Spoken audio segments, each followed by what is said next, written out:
Hi everyone, it's Spirit Seeker Society here, and we are sitting down with Blair Murphy, the owner of the Grand Midway Hotel. Thanks for having us. Of course. They took. It's very cold. They couldn't have picked a colder weekend. First investigators of 2025 season. That's great. What message do you have for us tonight, or a reminder, something to... There's no heat in the canopy room. So whoever's sleeping in there, bring extra blankets. That was the first thing they said when they arrived, that someone was sleeping in there. Yeah, good luck, because it's not me. It's not me either. But you kind of saved the building from being torn down, right? By That's buying correct. it. It was hanging on by a thread. Mm-hmm. Yeah. And you kind of said that it picked you. So I'm wondering, was it like a feeling, or you were like just drawn to it, or how do you know that it was like, yep, this is yours, you have to be here? I was sitting in an office at a good job in Los Angeles by the beach, and my friend from New Orleans wrote me and said, my wife just found this hotel in the middle of nowhere, and it looked like an Amish community from the photo, and I just felt like, I'm gonna do this. I'm gonna move there and leave my good job and be broke in the middle of Pennsylvania. And a week later I was living here. It just felt like the building found me. And you stayed. And I didn't leave. Yeah. Yeah, so you've stayed this entire time. So what keeps you here? Because there's some brutal winters. The life on the West Coast that you were living, I'm sure in some degrees was more convenient than it being here. So like, what keeps you here? Is it the hotel? Is it all the draw, the stories? Or is it just kind of like your own artistic playground? That's what it is, the artistic playground. This is a big sandbox that I'm playing in. It's a canvas for me. And so that's what I'm in love with. And I can do some things here I can't do in other places. Did you know about the history of some of the like stuff that happened here before Nope, you bought it? Not one thing. I didn't even know the coal miners still existed when I moved here. It was sight unseen, completely blind. Yeah, they came to stay at my house. I picked them up from the airport. They came to stay at my house, and I said, I have a coal room downstairs. They said, for what? I said, because my house has been around for a long time, and that's how we used to heat like this place. And I think that it's like the start of all of it, like being a coal town. That's how all of these are. So I think they have similar energy, but it's different because this place in particular, I feel like lived many lives, and then it's continued to evolve and live many lives. So when you first started finding out the history of what had actually happened here, did it ever shake you from wanting to stay? No, not when we first started. Those were all exciting. Each one was exciting. Each time we found another story, the mayor who lived behind us would get upset. He'd be like, God damn it. He didn't want us to, he's like, don't dig these stories up, because like mafia stories and stuff, he'd say, the people are still around, you know, you're going to get yourself in trouble digging up things you shouldn't be knowing. It was like that kind of conversation. And so it was exciting in the beginning, but there was a period in the middle where I kind of felt lost, like, what am I doing here? Now I don't. Now things are on a roll in a good way. Yeah. I heard some stories that I don't know if they're true, if they're folklore, if you will, or if someone has just made them up or gathered facts together and made their own assumptions. The bones buried in the wall and a body in the basement. Can you tell us more about those? Okay, so the old owners, the Timko family, they're wonderful people. They started coming. They were jazz musicians, and they started coming to our parties after we bought the place. And about a year into living here, they said we really should tell them. And they had this story they didn't tell us, and they said that many years ago, talking like the 20s, long before their family owned it, a person dropped a child. It was something like that, and it died, and they buried them in the basement.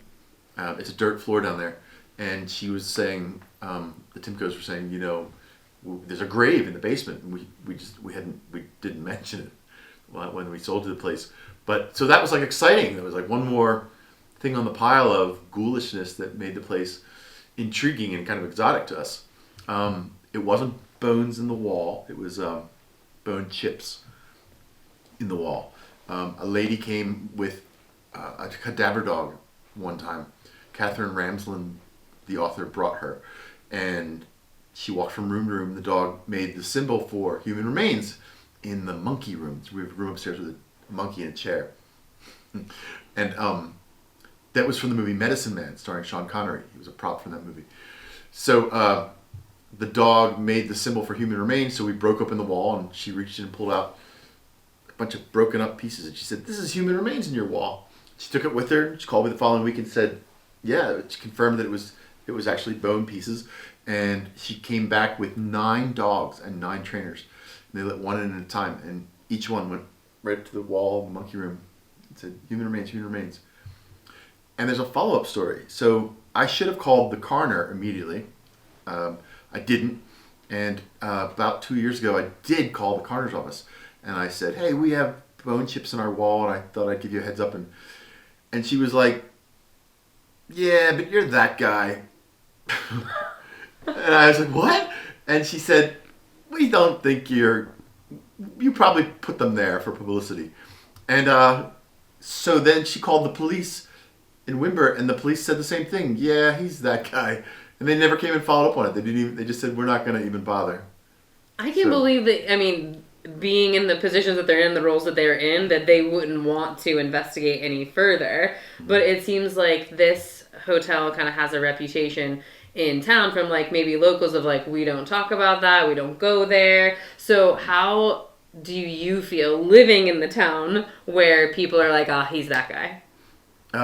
There was a period in the middle where I really tried to appeal to them, and I was throwing big events. I like getting the Anne Rice dolls here from New Orleans. That was a big deal. Of all the places in the world they could end up in, they end up in this little town.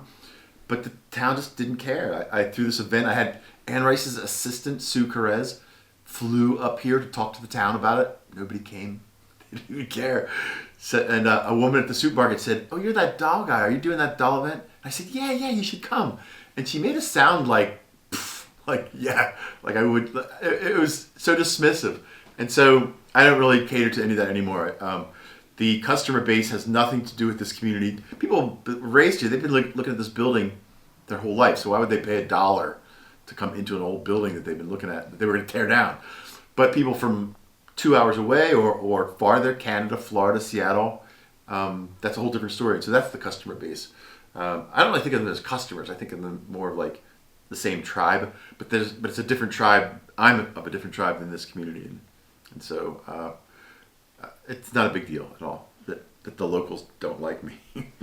Right, and I think the stigmatism, right, of doing something that is paranormal. other. Yeah, anything paranormal too is a no. That they're not very happy about that. Yeah. Well, speaking of paranormal activity, though, too, you weren't typically, like, sure, when you bought it, you moved in, started experiencing some activity, and then after a while, there was this lull in activity for a couple years. What do you think influenced the lull, and then what did you do about that? Well, in the beginning, my roommates were real skeptical, and we were noticing odd stuff, like doors closing and sounds in the halls and all that, but they were kind of like sort of half denying it, but it was strange. And then later, when we started inviting more paranormal investigators, then it seemed to like amp up. I think we just focused in on it more, and that brought it out some more, because there's much more activity now than the first year or two. And then so after, I don't know, by like from year 2 to year 8, something like that, it got more and more prominent. I'll word it that way. And then there was just this like I remember thinking after about a month that I hadn't noticed anything, no strange dreams, no sounds, no activity, and at this point I can feel it. I've been living here 25 years, and I couldn't feel anything. And I was telling some ghost hunters, I was saying, "Don't even come. There's nothing. You're not going to see anything. There's nothing here." And this went on for 2 years. And I remember thinking, in the middle, I was thinking, well, maybe haunted houses dry up. Like, who really knows? Who's really an expert? And that went on for 2 solid years. Nothing. Not anything. And when we put the Ouija board on the roof, everything kicked back in that season. And then it kicked in a hardcore for a little while. Like, it was over the top. And then now things are back in stride again. And so by putting the Ouija board on the roof, do you feel like it would just kind of send this like beacon out to say, "Hey, you can come here," or did it just reactivate what was here? I don't know. I really don't know. It didn't exactly feel because the Ouija board doesn't really feel spooky to me. It just feels like a decoration up there. I don't think, having lived under it for a decade now, I don't think that's affecting me or the building so much. I mean, it sounds like, oh, he created this vortex or something, but I think that whatever was going on in the building would have happened anyway, and would have kicked back in anyway. So the Ouija board gets a lot of attention, but I don't really think it's contributing. But I don't know though. I don't really know. I mean, none of us really do, right? So we're here to write our own chapter, just like everybody else has. And have there been stories from other investigators that they've told you about, and then you've linked it to some connection from history or something documented from this area? Because I know that we do that all the time, right? We heard this name, and we think it's this story. Like, have any of those ever been verified? Yes. Every weekend there's teams here, and I feel like every weekend people add another pebble on the pile, and that's been fascinating, really fascinating. What are your 2025 plans for the Grand Midway?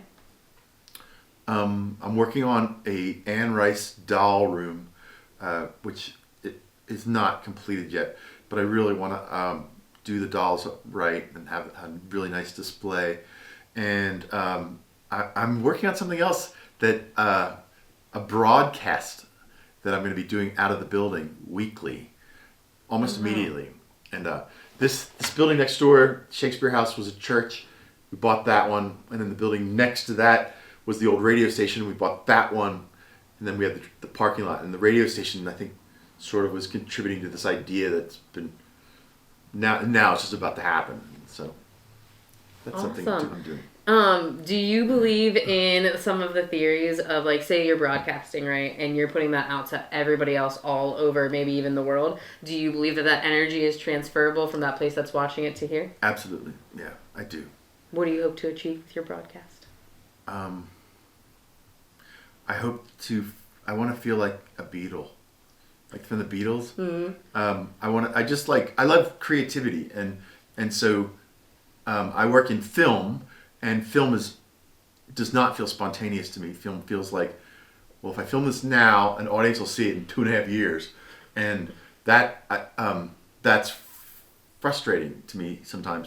So sometimes I feel like I want to feel like a singer, where I do something and 30 seconds later I get a reaction, or 30 seconds later I get to share it, and so that's what I'm up to. I'm like trying to come up with other creative things that stretch me in other ways that I would enjoy. Yeah, well, we're looking forward to enjoying the broadcast, as I'm sure all of you are. So thank you for sitting down with us, answering some questions, and we're excited to see what chapter we can write.